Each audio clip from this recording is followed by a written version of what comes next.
মিজানুর রহমান আজহারী সাহেব তার যশোরের মাহফিলে বলেছেন, দেশে আহামরি কোনো পরিবর্তন আসে নাই, এক দল খেয়ে গেছে আর এক দল খাওয়ার জন্য বসে আছে। ওই যে কে যেন আজহার নাকি মাঝার একজন আছে, আগে ওরা খাইছে এখন এরা খেতেছে, না কি বলছে না? আপনারা বলেন উনি কি কথাটা ভুল বলেছেন না ঠিক বলেছেন?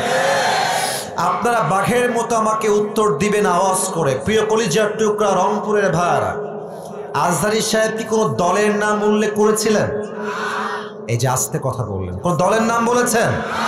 কোন ব্যক্তির নাম মেনশন করেছেন? উনি জাস্ট বলেছেন এক দল খেয়ে গেছে আর এক দল খাওয়ার জন্য বসে আছে, এতেই কিছু লোকের গায়ে আগুন ধরে গেছে। আমরা কোনো দলের নাম উল্লেখ করি না। আচ্ছা, মনে করেন যে আজহারী সাহেব কোন দলের নাম উল্লেখ করেই ফেলেছেন, কোন দলের নাম এক্স্যাক্টলি মেনশন করেছেন, তো আমাদের কি জনগণ হিসেবে বাক স্বাধীনতা নেই? বলেন সবাই, আছে না নাই? যদি আমাদের বাক স্বাধীনতা কেউ কাটতে চায়, তাদেরকে আওয়ামী লীগের ইতিহাস মনে রাখতে হবে। যুবক ভাইরা আমার, তো আমি দেখলাম একজন নেতা, তার নামটা আমি জাস্ট বলেই ফেলছি, ছোট্ট নাম বলছি, দুদু সাহেব। উনি বললেন কোথাকার কোন আজহারি মাঝহারি মিয়া, আজহারি কি মাঝহারি? এটা কি আপনাদের সস্তা মনে হয়? আজহারি এটা হচ্ছে বাংলাদেশের ব্র্যান্ডের নাম। যুবক ভাইরা আমার, আচ্ছা আপনি বলেন, এই যে একজন নেতা, দলের নেতা একজন আলেমকে বলছে আজহারি মাঝহারি কোথাকার কে, এটাই প্রমাণ যে সে মানুষটা শিক্ষিত হতে পারে না।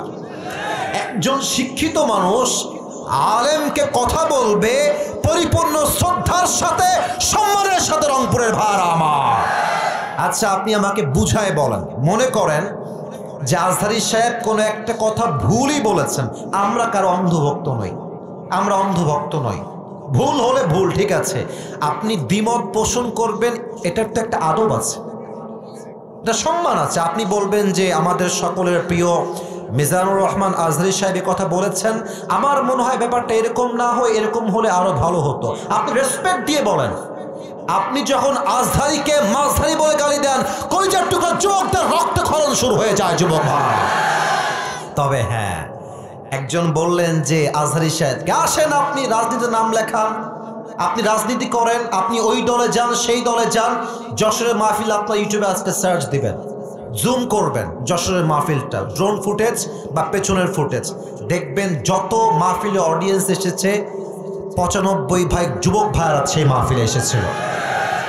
সবাই কি জামাত ইসলাম? তারা সবাই কি শিবির নাকি? তারা মিয়া, ঘোল খাওয়াই লাভ নাই, এইসব ঘোল আর বাংলার মানুষ খাবে না। যুবক ভাই, জামাত ইসলাম নয়, বিএনপির লোকরাও আজহারীকে কলিজা থেকে ভালোবাসে। যুবক ভাইরা, ওই যে যশোরের মাহফিল, আওয়ামী লীগও ছিল, বিএনপিও ছিল, যুবকও ছিল, মায়েরাও ছিল, বোনেরাও ছিল। অতএব আমাদের ভালোবাসা দলের জন্য নয়, জামাতের জন্য নয়, কোনো ব্যক্তির জন্য নয়, আমাদের ভালোবাসা একমাত্র কোরআনের ভালোবাসা, একমাত্র আল্লাহর জন্য ভালোবাসা এটা। আচ্ছা, যেই দলগুলো এভাবে আজহারীকে কটাক্ষ করছেন, এই যে 20 লাখ মানুষের সামনে কটাক্ষ করলেন, ওখানে কি সবাই আজহারীর ভক্ত না? তো আপনি যে গালিটা দিলেন, যার বুকে আপনি আঘাত দিলেন, আচ্ছা ভাবেন যে আজহারী সাহেবকে আমি ভালোবাসি, কথার কথা, তো আমার ভালোবাসার মানুষকে যে গালি দিবে, আমি কি তাকে আর ভোট দিব নাকি? কথা বলেন, ভোট দিব নাকি? আপনি আমাকে সম্মান করবেন, আমার ভালোবাসার মানুষকে সম্মান করবেন, আপনাকে আমি স্যালুট জানাবো। যুবক ভাইরা, ঠিক কিনা বলে? মেহেরবানি করে দলাদলি করবেন না। স্বৈরাচার বিদায় নিয়েছে, ওই চ্যাপ্টার ক্লোজ। আগামীর দেশ হবে ইসলামের বাংলাদেশ, কোরআনের বাংলাদেশ। কেউ যদি রুখে দিতে চান, মনে রাখবেন ইসলামকে যারাই রুখতে এসেছে, কেউ রুখতে পারে নাই, তারা মাটির নিচে মিশে ধূলিসাৎ হয়ে মেচাকার হয়ে গিয়েছে।